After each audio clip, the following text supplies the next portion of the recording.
Welcome to the show. I'm Gretchen Ho. I'm Pauline Verzosa. And I'm Ed Lingao. The big stories this Christmas Day. Fewer Filipinos are happy this holiday season, while Vice President Sara Duterte tries to spread some cheer as she downplays her sliding public ratings and looming impeachment battle. And what is on the wish list of the armed forces as its modernization program enters what could be the last phase? We ask AFP spokesperson Francel Padilla later on in the program. And foreign Pogo workers have 6 days to pack up and leave, or they face both deportation and blacklisting, according to the BI. We are also talking to BI spokesperson Dana Sandoval in a bit. Well, Merry Christmas to all of you. Happy Christmas. December 25. Yes, Well, December medyo 25. maulang Pasko ang hinarap ng ating mga kapatid. How did you celebrate? In the studio. In the studio, still working? With family reunion, at natulog buong araw. Yeah. Ang sarap magpahinga talaga. Actually, mas simple yung celebration ng Christmas this year, but nonetheless still happy if it's with your family and loved ones. Masarap magtrabaho pag Christmas. Kasi walang traffic. Walang traffic. Yeah. Walang traffic. Tsaka minsan may libreng pakain. Meron dito sa big story, nagpakain sila. Yeah, well, as Gretchen did mention, it was a wet Christmas for some provinces of the country, including Metro Manila. And the question on most of those affected is, until when will the rainy weather last? And to answer that, we have Pagasa weather specialist Rhea Torres joining us this Christmas evening. Hi Rhea, Merry Christmas. Bakit nga ba maulan at natapat pa ngayong araw ng Pasko, yung maulan na panahon? Yes po, good evening po. Good evening po sa ating mga taga-subaybay and Merry Christmas po sa ating lahat. So currently, yung mga pag-ulan po talaga as based po sa ating pagtaya ay ilang araw na din po yan before actual Christmas Day. Na-timingan lang po na on Christmas Day na lumakas pa po siya lalo kaya mas maraming lugar po dito sa ating area sa Luzon ang nakaranas po ng maulan na panahon. Expected po natin possible by tomorrow ay improving weather conditions. Pero at the very least hanggang ngayong gabi po dito po sa Metro Manila, Central Luzon, Calabarzon, Mimaropa, as well as sa Bicol Region, Eastern Visayas, expected pa rin po yung mga pagulan dulot po ng epekto nitong shear line. And yung amihan naman po ay magdudulot pa rin ng mga light to moderate na mga pagulan dyan po sa Cagayan Valley, pati na rin po ng Cordillera Administrative Region. Sa may bahagi naman po ng Mindanao, possible naman po yung mga pagulan dulot po nitong Intertropical Convergence Zone. So in total, 3 weather systems po sa kasalukuyan yung nakaka-apekto sa ating bansa. Possible din po yung mga pagulan dyan po sa Northern Mindanao, sa Caraga, Davao Region, gayon din sa Soxar dyan. And for the rest of the country, generally fair weather, except na lang po yung mga panandalian na buhos ng ulan. So gaya po na nabanggit natin kanina, possible starting tomorrow ay improving na po yung weather conditions over large portions po ng ating bansa, except na lamang po dito sa may eastern sections ng Northern and Central Luzon, pati na rin sa Quezon, dulot pa rin po na patuloy na epekto nitong shear line. Okay, Rhea, parang buong bansa na yung nabanggit mo ah. Ano nga ba yung mga lugar na lang na walang ulan sa ngayon? Yes po. So, yung areas po na mga karanas ng fair weather or generally fair weather ay dito po sa Ilocos Region na umiiral pa rin po yung amihan, pero mga mahihina mga pagulan na biglaan lamang po or mahinang pag-ambon rather na biglaan na lang yung mararanasan. At for the rest of Visayas and Mindanao, dyan po sa Central and Western Visayas, pati na rin po sa Negros Island region, and then yung western portions po ng Mindanao, dyan po sa may Zamboanga Peninsula, at ilang bahagi po ng BARMM, yun po yung nakakaranas lamang ng mga panandalian na buhos ng ulan. Ma'am, nabanggit niyo po yung shear line. In layman's language po, ano po ang ibig sabihin ng shear line? Natanong ko yan po kasi kung hindi yung sasagutin yan, sasabihin ko, it's Christmas, it's the season of shearing. Kaya dito yung ulan na yan. Pero ano po yung shear line? Yes po, so yung shear line is yung usual na terminology po natin, weather system na nararanasan po yan during time po ng amihan season. So the moment na mag-onset po tayo ng amihan, most likely yan po yung simula din ng pag-iral ng shear line. At itong weather system po nito, depende po sa kanyang intensity, pero nagdudulot po ito ng mga pag-ulan, mostly dito po sa eastern sections ng bansa. So yung shear line po, nagsasalubong po dyan yung malamig at mainit na hangin dahil po yan sa presence ng amihan. Yan po yung source ng malamig na hangin. At yung mainit naman po na hangin na nakakasalubong nitong malamig na hangin nanggagaling po sa dagat Pasipiko, yan po yung easterly. So yung boundary po kung saan po sila nagsasalubong, dyan po nabubuo yung makakapal na kaulapan. Kaya naman over the last few days ay nakakaranas po ng mga tuloy-tuloy na mga pagulan, especially po dito sa may areas ng Bicol region, gayon din sa may eastern Visayas. So hindi lamang po LPA or bagyo posible po magdulot ng ganitong kalakas na mga pagulan, possible din po yung mga weather systems po na gaya ng shear line. Well, Rhea, ilang araw na lang ang natitira sa 2024. Mukhang may iba pa bang sama ng panahon na tatama sa Pilipinas. Magiging maulan ba sa pagsulubong natin ng bagong taon next week? For now po, nakikita natin na magpapatuloy pa rin po yung shear line or yung epekto ng shear line. More on dito po sa eastern sections ng northern at central Luzon, particularly dyan po sa may Cagayan, Isabela area as well as sa may Aurora. So yun po yung nakikita natin na makakaranas pa rin po na epekto nitong shear line. Pero yun po, starting tomorrow ay possible po na mag-improve na yung weather conditions, yung mga areas po sa kasalukuyan na nakakaranas po ng mga pagulan. At ayon po sa ating pagtaya sa nakikita po natin ay wala pa po tayong namamataan na LPA o bagyo na posible pong maka-apekto sa ating bansa at the very least for the next 2 to 3 days. Pero based po sa ating latest na threat potential forecast or yung possibility na may mabuong LPA o bagyo sa mga susunod na linggo, possible po within the next week or the first week of January. So hanggang matapos po yung taon ay wala pa po tayong nakikita na posible pong makaka-apekto sa bansa.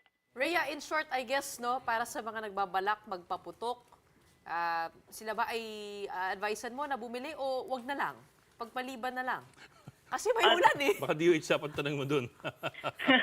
Yes po. So, currently, nakikita po natin, medyo may kalayuan po kasi yung New Year. So, possible na magbago po yung scenario. At the very least po, dito sa may area ng Cagayan, medyo bad idea na po.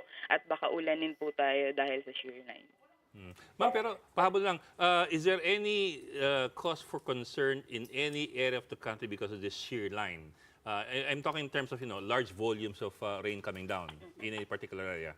Yes po. So, actually, the past few days po, especially dito po sa may Bicol region, if magpatuloy pa rin po yung mga pag-ulan dulot po ng shear line, ay masyado na pong saturated yung mga kalupaan po natin. So, very susceptible po yung mga areas malalapit po sa bundok dahil medyo malambot na po yung kalupaan. So, any more volume of rainfall na bumagsak po dyan, maaari magdulot po ng mga landslides. So, as much as possible po, ay makipag-coordinate po tayo sa ating mga disaster risk reduction management offices kung kinakailangan na pong umalis sa ating mga areas. And especially po yung mga areas din po na flood prone, although nakikita po natin na medyo mag-improve na po yung conditions by tomorrow, kung possible pa rin po na babahain, ay as much as possible po ay kumilos na rin po tayo. Huwag natin i-underestimate itong shear line kasi naalala ko itong taon na ito, merong parang yun yung nag-cause ng matinding pagbaha eh. Hindi ko maalala kung ano yung exactly na... Bagyo. Hindi, parang shear line ng bagyo. Shear tama ba? Hindi ko maalala. Basta Well, Bicol region din yun.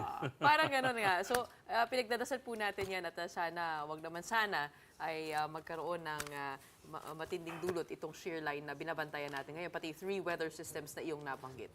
Okay? Alright, maraming salamat para sa update na yan at Merry Christmas po sa inyo. That was Pag-asa Weather Specialist, Rhea Torres. Well, not connected with the gloomy weather today, but according to the latest social weather survey, fewer Filipinos felt Christmas 2024 will be a happy one. From 73% in 2023, the number of Filipinos who expected a truly Merry Christmas celebration dipped to 64% this year. Now, despite this, the survey also showed that Filipinos still have a lot to be thankful for this season. Most are thankful for good health, 25% are thankful for family, while 24% are simply happy to be alive. And over in Davao City, thousands who were hoping to have something extra to eat or spend this Christmas Day lined up for the Duterte family's annual gift-giving tradition. Real Montalvo has that story. These people started waiting in line in the wee hours of Christmas morning. The reason, the Duterte family's tradition of handing out Christmas gifts to people in Davao City. We found Nanay Lulita napping in the kiwi. She's been waiting in line since 1 o'clock in the morning. Naanad mo ng linya diri naanad mig linya ba. Di sa kang digong, kang Duterte, pinaskuhan ni Mayor ni President ni Rodrigo Duterte. So first time mo karon dili? Kaduha ra. Miriam, who's from Padada, Davao del Sur, had her 4-month-old in tow. Alas 12:30, ma'am. Sa humama, ma'am. So first time mo dili? Yes, ma'am. Experience lang kung sa'yo madawat ron. Gidala na ako, ma'am, kay nagpila, nagtsaga lang pila. The line to the Duterte ancestral house reportedly reached 3 kilometers long. Authorities had to step in to tighten security. The gift-giving officially started at 4 a.m. Each one who lined up received a food pack with rice, canned goods, cash, and a gift certificate. Former President Rodrigo Duterte and his daughter Vice President Sara themselves led the distribution. Nakadawat og pinaskuhan gikan ka mayor. VP Sara took selfies and even gave prizes to those who won their parlor games. All in all, more than 25,000 were able to receive the gift packs. VP Sara defended the initiative, which she said had nothing to do with her sliding trust and approval ratings. In the November 26 to December 3 poll of Pulse Asia, she was down 12 percentage points from her ratings in September. Magpadayon gihapon ang amo ang opisina, ang Office of the Vice President, and of course ako sa pagserbisyo sa ato ang mga kababayan ug paniguraduhon namo nga amo pang mas pakusgon ang amo ang mga proyekto para sa ato ang mga kaigsuonang Pilipino. Meanwhile, on the 3 impeachment complaints filed against her in Congress, VP Sara says her legal team is already prepared for that. Among them is former President Duterte. He'll be one of the lawyers for all the cases mo yang ginaingon, and he's preparing his documents karon sa IBP so that he can sign as a lawyer of good standing. VP Sara also reiterated that she did not violate any law, and there was nothing illegal in the Department of Education and the Office of the Vice President's confidential funds spending under her watch. Well, I am confident that I did not break any law. I did not do anything illegal. Pero syempre sa makita nato karon na murag wala na may rule of law, no? So pag naang kaso, amo alang gihapon atubangon. For News 5, I'm Bril Montalvo. We are One News. All right, we're pausing for a quick break, but up next, what improvements can we expect for the Armed Forces of the Philippines in 2025? We'll discuss this with AFP spokesperson Francel Padilla when we return. Keep it here on One News.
watching the big story here on One News. The Philippines and China are again engaged in a word war. This time over Manila's plans to acquire a U.S. medium-range missile system. The Chinese embassy in Manila is calling out Defense Secretary Gilbert Teodoro. Teodoro justified the deployment of Typhoon missile assets in the context of joint exercises as, quote, legitimate, legal, and beyond reproach. He was reacting to a Chinese government spokesperson's opposition to missile deployment and even slammed the Communist Party of China's continuous building of nuclear and ballistic missile arsenal. In response, Beijing says it condemns Teodoro's malicious attack, calling his statement, quote, an unjust accusation filled with ideological bias based on bloc confrontation and a Cold War mentality. The Chinese embassy also slammed the Typhoon system's deployment in the Philippines and called for its immediate pullout. And as promised, joining the big story tonight is Colonel Francel Margaret Padilla, spokesperson of the Armed Forces of the Philippines. A Merry Christmas to you. Welcome back to the big story. Good evening, Sir Ed, Good Ma'am evening po. Gretchen, and Ma'am Pauline, and thank you for having us here. Merry Christmas to all. Merry Christmas. Colonel Francel, hindi tayo pinatawad, no? Kahit Pasko ay talagang may mainit ang tensyon sa pagitan ng Defense Ministry ng dalawang bansa. I wanted to get first your reaction to this word exchange and the latest statements of the spokesperson of the Chinese embassy in the Philippines saying that the Defense Secretary impedes and obstructs mill-to-mill contacts and exchanges between China and the Philippines, saying that the president's stance on wanting the escalation and more dialogue is in contrary to the words of the Defense Secretary. What would you have to say? What does the AFP have to say about that? For the Armed Forces of the Philippines, ma'am, no, we're looking at all of this being part of our modernization program. There is no single entity or a foreign nation who can dictate how we would be fortifying our defenses. So kung ano po yung plans natin to fortify our defenses as a nation, wala pong dapat na mag-intervene on how we would be doing it.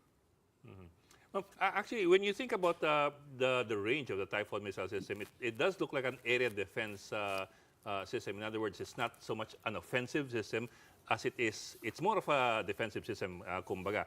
But I think the questions being raised by some people is, does it have to do with the defense of the Philippines or does it have more to do with the defense of, for example, Taiwan? Kasi minsan may ganung usapin na ito ba'y para sa Pilipinas o ito ba'y para doon sa kaalyado ng US na ang Taiwan?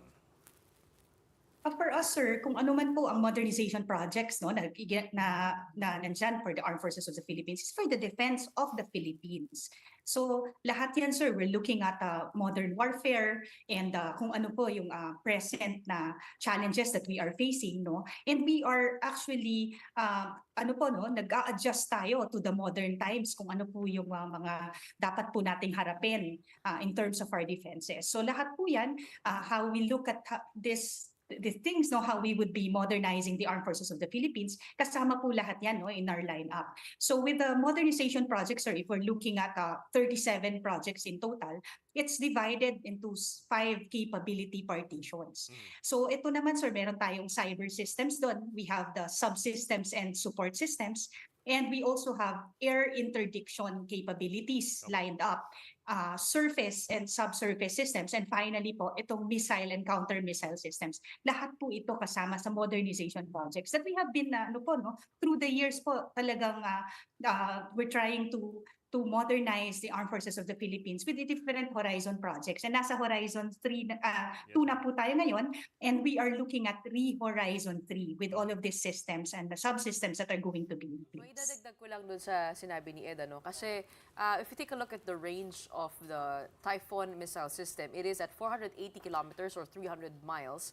And if you compute the distances, ito ay enough to reach, let's say, Scarborough Shoal. It is enough to reach the 200 nautical mile EEZ of the Philippines. But if you put it over in Batanes, it is only enough to reach Taiwan, but not Beijing or not China or not even Hong Kong.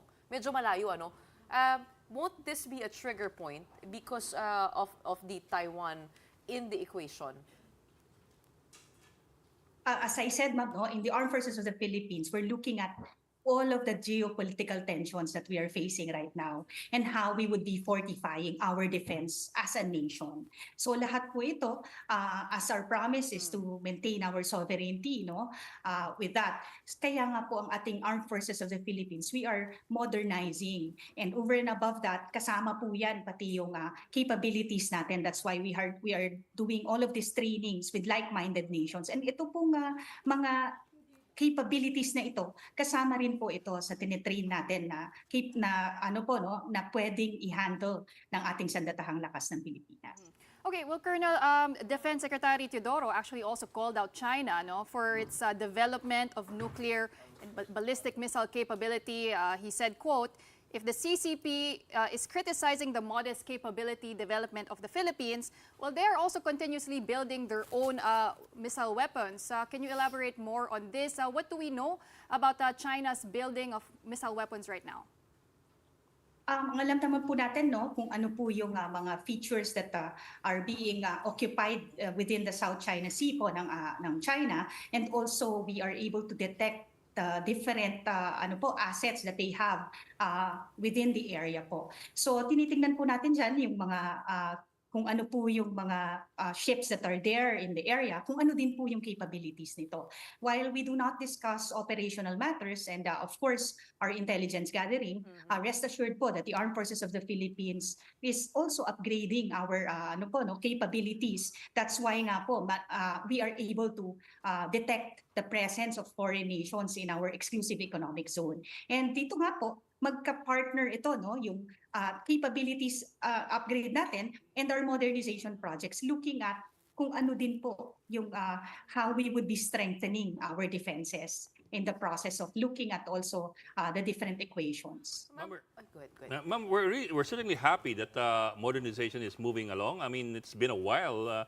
I mean, nabutan mo kasi namin yung Huey na medyo karag-karag eh. But anyway, so it's really good that we've been modernizing. But my question to you is this looking at the BICAM report, at least yung pinasa ng BICAM committee, we don't know yet kung saan patungo kasi we're waiting for the President to sign the final budget. But the BICAM report, as it is, removed 5 billion pesos from the modernization budget of the AFP from 40 billion, naging 35 billion. We don't know kung ibabalik yun o hindi. But I'm wondering lang how that will affect our modernization, considering na I think it's going to be the last phase na, di ba? Is it Horizon 3 already coming in? Yes or no, it's Horizon 3. Kasi binago nga po, no? Tinignan natin, it's gonna be more geared and heavier po towards our maritime assets, improving of our maritime assets, aerial assets, and cybersecurity. Ito nga po, dumaan nga po ito, no, from 50 billion, meron pong 10 billion na na-reduce. But ngayon po, ibumalik po siya, sir. So we're really looking at the approval na po, itong final po na budget namin for 50 billion in our modernization projects. Hey, Colonel, meron po ba kayong figure as to how much this Typhoon missile system, and are we sure, I mean, just to get the specifics out, yung mismong ipinadala dito sa Pilipinas, yung i-acquire po natin? No, I don't have the actual figures as to how much it would cost. And also po, with the modernization projects, we defer that to the Department of National Defense until such time po that it is fully turned over to the Armed Forces of the Philippines. Can we discuss po yung yung mismong capability? Because syempre ma'am, no, it will run through the normal process, and in that event po, there can be still changes kung ano po yung capabilities po ng mga i-acquire natin. Pag-uusapan kasi namin, Colonel, pagka yung galing sa US, parang second hand na. Baka mas mura nating makuha. Di ba? Siyempre, ma'am, tinitingnan po natin what is the best options for the Armed Forces of the Philippines. Kaya nga po tayo nagmo-modernize. Gusto po talaga natin, no, na maging at par itong mga equipment and capabilities that we are acquiring. And we're looking at the best options out there. And we trust po na yung ating mga technical working groups will really be doing their share sa pag-procure po, no, yung kung ano po yung nararapat sa ating Horizon 3 projects. Ang iniintay ng marami is what's next after the lead-in fighter trainer ng FA-50. We've all been waiting whether we're acquiring the F-16s or the Saabs or the Gripen. So medyo nabitin kami dun eh. Any idea where we're headed right now? Are we headed for the F-16 or are we headed for a more reasonable budget fighter jet? As I said, sir, no, we cannot discuss pa po yung mga exact capabilities until such time po na turn over siya sa Armed Forces of the Philippines. But rest assured po that we want the best for the Armed Forces of the Philippines. And we have already submitted our wish list kung ano man po yung mga requirements para po ma-upgrade ang capabilities ng Sandatahang Lakas ng Pilipinas, both in maritime as ito nga po, geopolitical tensions as we move from internal security operations to territorial defense. So upgrades po ito on maritime, aerial, and cybersecurity po. Ito po yung magiging heavy natin. And of course, ito pong mga detection capabilities natin, i-enhance po natin. But why would it take 2 years to get the budget for the Typhoon missiles?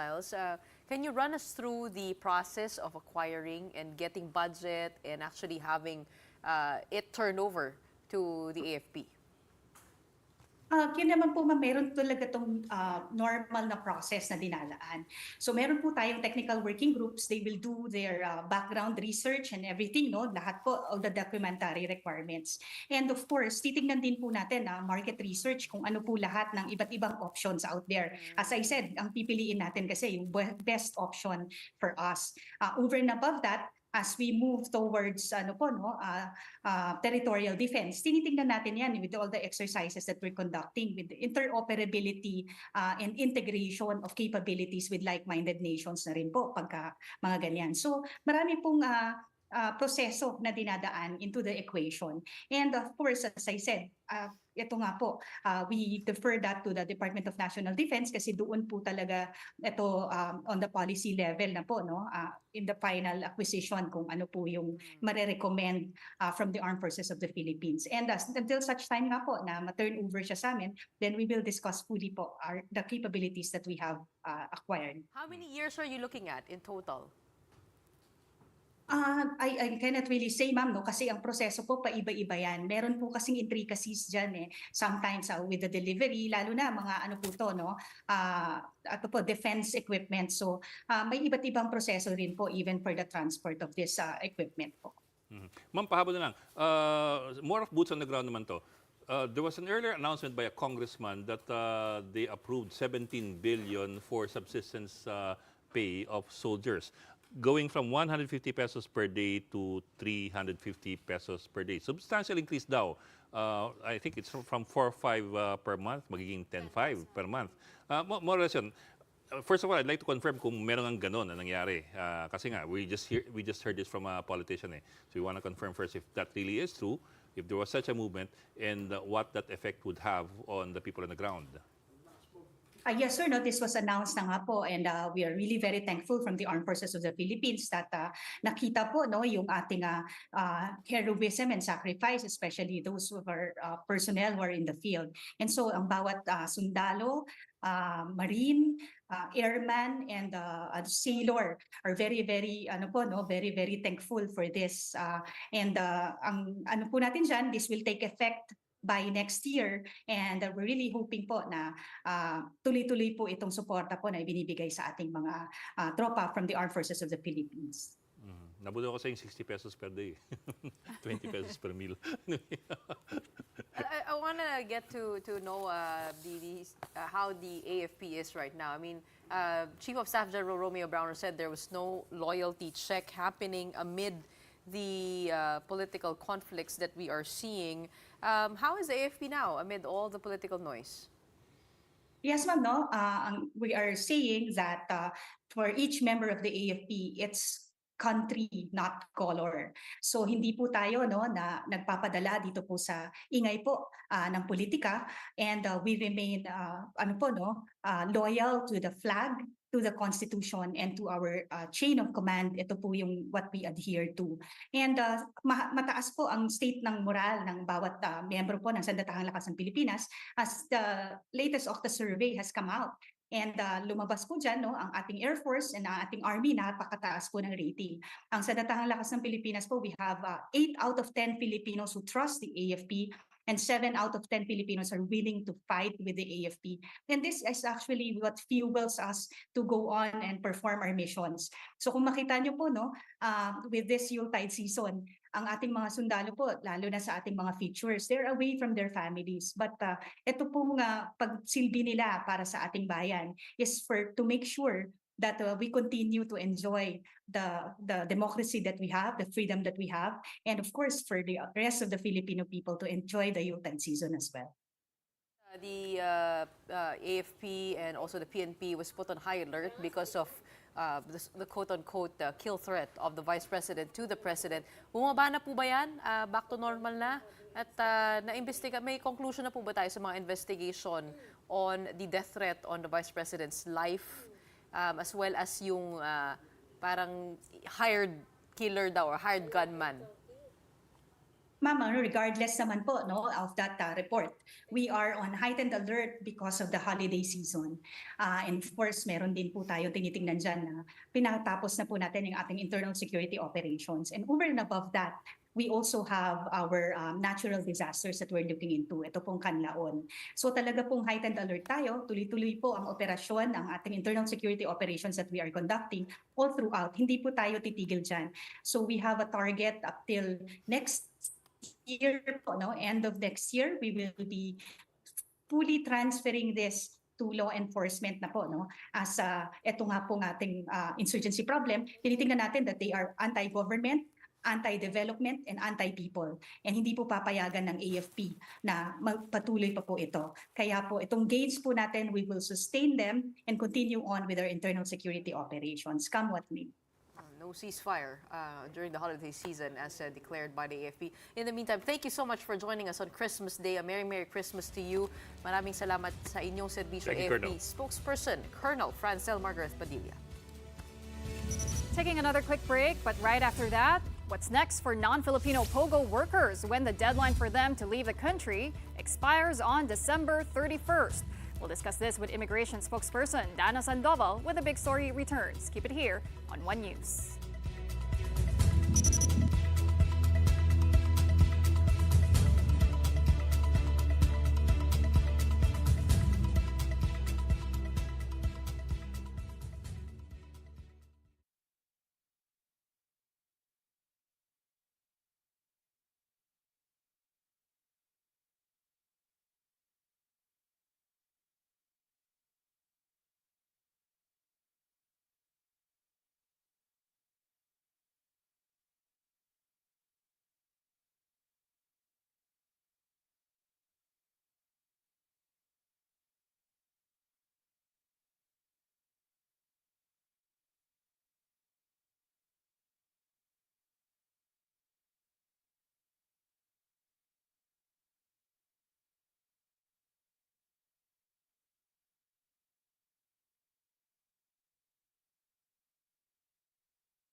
Welcome back. You're still watching the big story here on One News. Foreign Pogo workers who refuse to leave the Philippines before the end of the year will face deportation. According to the Bureau of Immigration, blacklisting and deportation proceedings will promptly start on the first day of 2025. The BI is no longer extending the December 31 deadline for non-Filipino Pogo staff to pack up and go as part of the Marcos administration's blanket ban on offshore gaming. Of the estimated 33,000 Pogo workers in the country, 21,000 have already downgraded their Philippine visa, while about 6,000 are still here. Let's talk about this some more with our next guest. For tonight, we have Bureau of Immigration spokesperson Dana Sandoval. Merry Christmas. Welcome to the big story. Hi, good evening, and Merry Christmas to all of you. Okay. Dana, we heard some numbers in that report. 33,000 Pogo workers, 21,000 have downgraded their visas, 6,000 have not. What is our latest update on that? How many have left the Philippines already? Yes, we're expecting that this 6,000 foreign nationals will be leaving before December 31. So by now, we believe maybe around half that has left the country. There's still time for them to leave the country up until December 31, but there will be no extensions. We would like to stress this. There is no extensions for the departure of those who used to work for online gaming companies here in the Philippines. So yung 21,000 that have downgraded their Philippine visas, they have already left the Philippines? Majority of them have left already. As of the second week of December, our figures is there are still around 6,000 of those who have downgraded who have not yet left the country. Well, ma'am, there's only less than a week left before December 31. Did you notice a significant outflow of these non-Filipino Pogo workers in airports, in seaports? Yes, there are a lot of them who are leaving and trying to catch the December 31 deadline. They have actually, during the application for their downgrading, they have actually presented their outbound tickets already, and we're expecting them to leave in the next few days. There are still a handful that are yet to depart this week, but we're hoping that all of them, if not most of them, leave by December 31.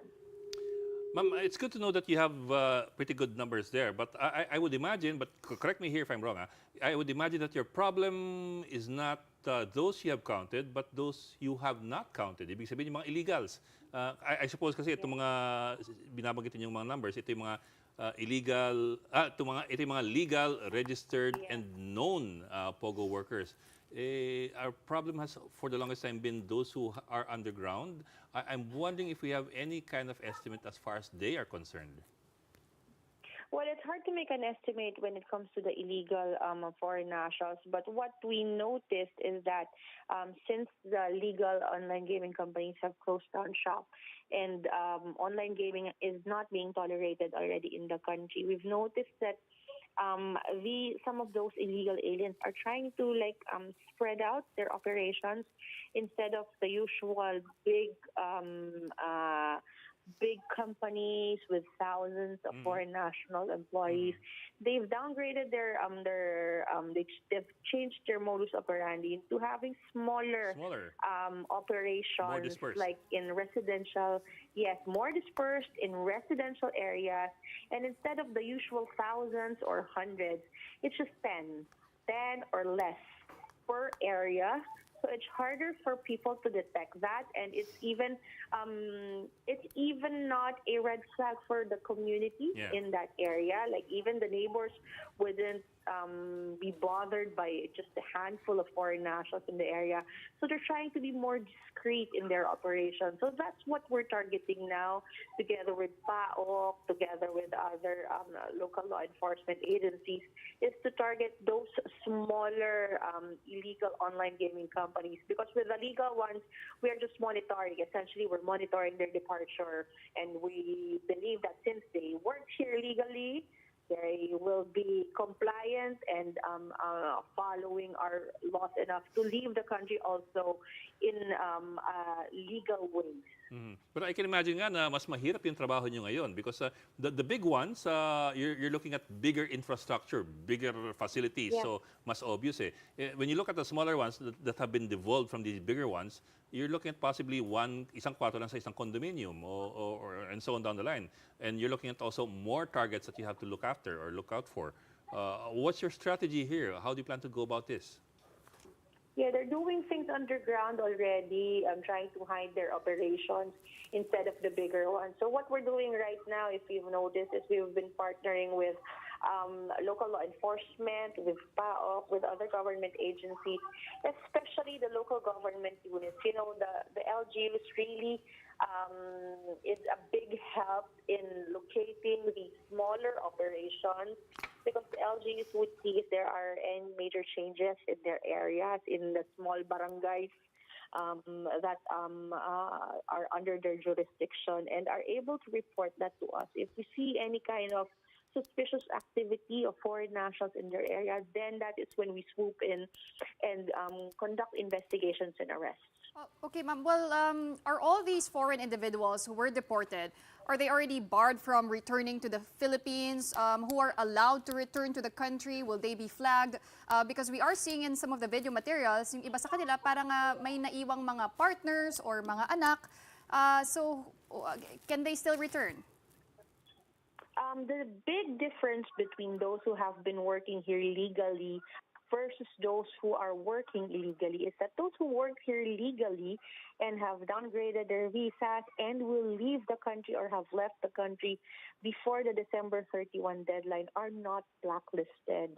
So if they, for example, like the one that you mentioned earlier, they have families here already, because we've heard nga, some have families here already, then they are not blacklisted. They may still return to the Philippines if they have legitimate reasons to come back to the country.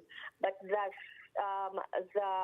case is different for those who legally work in the country but do not leave by the December 31 deadline. They will be blacklisted in the same way as those who work here illegally are being blacklisted. Okay. Ma'am, if you don't mind, kakambila ako ng saglit. Bit of a different topic. Noong December 4, the immigration the immigration commissioner said that Attorney Harry Roque will face investigation and possibly be charged by the BI for illegally exiting the country. That was the time when Harry Roque had this counter affidavit affirmed by Abu Dhabi, by the Abu Dhabi consulate. So apparently he's already abroad, but there is no record of the BI of him ever having left the country. In other words, the BI commissioner was saying, illegal siyang lumabas dahil wala siyang papeles. I'm wondering, kasi that was 3 weeks ago, I'm wondering if there is any update on that, whether or not the BI has found reason to file charges against Attorney Harry Roque and company. The investigation is still ongoing. There are leads already, but I'm not at liberty to give information on that just yet. But we need to see first the travel documents that Attorney Harry Roque used to see if there are any falsifications that have been done in the document. During the discussion about this incident, our legal team were thinking on possible cases that could be filed against them. And one thing that they have noted is that there is no specific law saying that it is illegal for a Filipino to depart the country without going through immigration or without going to the proper channels. So what we are no specific law penalizing that. It's crazy, right? It's crazy to hear that. Well, thanks for pointing that no out. law penalizing that. Diba? Yes, ma'am. How ridiculous does that sound? There's no law penalizing that. That is why we are looking into filing cases against him for possible related offenses, like perhaps falsification of travel documents, or maybe he falsified an immigration stamp or something. But the fact that the illegal departure of a Filipino has no specific law and has no specific punitive action is, I think, something that could be changed. So in the long term or in the bigger picture, so we can change something to prevent such incidents from happening in the future. Ma'am, pero what's the chance of Attorney Harry Roque even surrendering his travel documents, because that would possibly incriminate him? All he has to do is refuse. We're very hopeful. We hope that during the investigations committed being done by our lawmakers would compel him to submit his documents, and during the possible cases that may be filed against him, it could be part of the things that could be subpoenaed. Okay.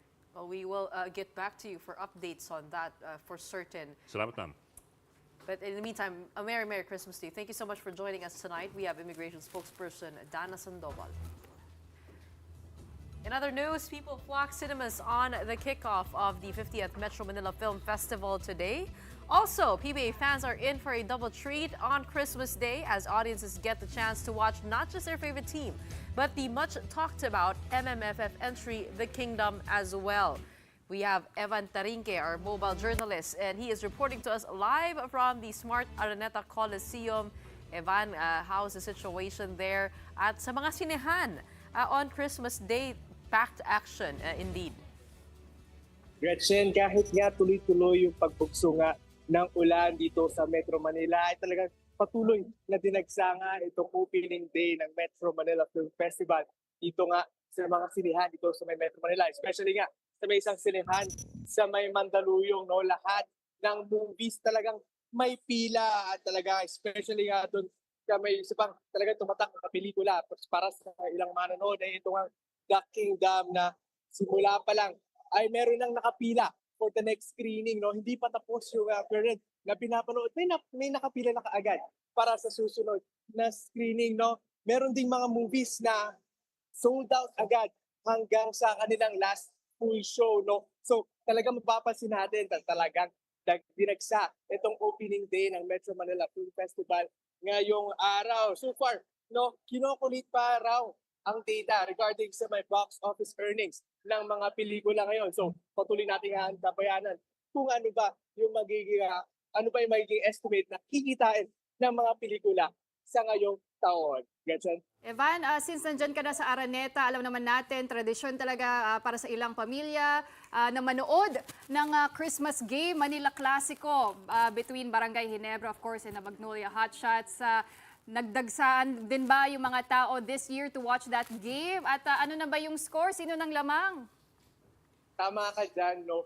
Tuloy-tuloy nga, isa nga talaga sa pinupuntahan ng ilang mga kapatid natin tuwing Pasko ay manood nga ng basketball dito nga sa Smart Araneta Coliseum. Lalo na kaninang umaga, ang first game natin ay Converge Fiber Xers kontra Meralco kung saan Converge ang nag-uwi ng panalo, no? Ngayon naman, patuloy na pinaglalabanan ng Barangay Ginebra at Magnolia Hotshots, no? Ito talaga to sa classic na rivalry sa Philippine basketball. Kanina lamang at the half of Magnolia, 55-41, at aabangan pa rin natin kung sino nga ang mananalo maya-maya lang. Gagaya ng pag-abang natin sa mga tickets na ipinamigay dito kanina sa may Smart Araneta Coliseum, no? Nakarinig tayo, mahigit 200 tickets ang ipinamigay para makapanood nga nitong The Kingdom screening sa mga Cineplex dito sa may Cubao. Evan, meron ka bang idea kung saang sinehan ang pwede kaming pumuslit? Kung sakasakaling naghahanap pa kami ng opening. Ano ba yung mga hacks dyan para makapanood kami dahil fully packed ngayong araw? Gretchen, no, for tonight, actually, check ko, gusto ko nga rin actually manood pa ng sine pagkatapos nga nitong ating oras. No, pero titingnan pa natin kung ano pa ba yung mga online dahil nga marami sa mga sinihan ay talagang full pack, jam pack, at halos wala ka na talaga mabiling ticket sa mga pelikula for this year's Metro Manila Film Festival, no? Nag-level up din kasi yung mga entries for this year's, no? Kanina nasa base doon sa nakausap natin, no? Isa nga talaga sa tumatak sa kanila itong The Kingdom, no? Dahil nga si Bossing Vic Soto ay ibang role naman ang kanyang ginanap, no? Ibang role, no? Hindi siya the usual na ating napapanood na Bossing Vic na comedy. Ngayon ay nasa isa siyang seryosong role for this movie. Kaya naman talagang inaabangan ito ng mga moviegoers ngayong taon. Well, Evan, pati ang bossing natin dito, si MVP ay mukhang natuwa rin. Nag-post siya kanina, sabi niya, The Kingdom is a must movie to watch. Great acting by the protagonist and supporting cast. Good directing, thrilling plot, and subplots. Mukhang talagang Aabangan natin yan. In the meantime, maraming salamat, Evan Tarinque, for bringing us the action over there at the Smart Araneta Coliseum. A Merry Christmas to you. Ito, may hack to eh. Kung paano makakapanood eh. Sir Ed? Ano may hack mo? Anong hack? Hindi ko alam. Last screening ba? Ano bang hack? Hindi, iba-iba yan. Sa online. Sa Wala ko sinabi gano'n. Ay talaga, Totrouble niya pa ako. Hintay ko na lang yung Crispa Toyota game. Sige. Crispa Toyota. Alright, well, on that note, Merry Christmas to everybody. That's the big story for us this Wednesday. We are One News, all sides, all the time. Thanks for tuning in on Christmas Day. Have a good night. Stay tuned because coming up next is Play by Play with Andre Felix and Cheska Liton Galao. Ngayon, Merry live na kami. Christmas, guys. Oh. Ano, puno ba sa PBA? Doon na lang Puno, kami. pero kanina lamang, I was just watching and the third quarter, 72-52, 20-point lead para sa Magnolia kanina last time we checked. Boked, parang ano yun, Crispa Toyota ngayon yun. Yung Manila Classico yun. Gotcha. Wala ka naman, akala mo sasabihin ka pa. Okay lang, Christmas. Yung panahon yun kasi yung mga short na suit nila, ibang Maikli. klase. Short. Hindi, pero Bok ngayon, yung RJ Barrientos, Bumabalik. may lang suot. Bumabalik. Ikot-ikot lang ang buhay. Huwag natin pag-usapan yung ganyang bagay. Abangan ko din pag maikli na yung pantalon ni Bok Ed. Maraming salamat. Ate Gretch, Bok Ed, and of course, Boss Pawi. Merry Christmas to the three of you. Well, we're talking about sports already. Check. We've got Christmas games in the PBA, plus a look into LaSalle's future in the UAAP. And we tell you about the male and female athletes of the year, according to the Associated Press. Nice. I'm Andre Felix. And I'm Cheska Liton Galao. And here's tonight's play-by-play on Christmas Day. Navino, the show by Mamoy. Victor Moves puts it on. Unbelievable. Gemma on the left side. Oh, the pass! Stuck in another one. Bakunas rejecting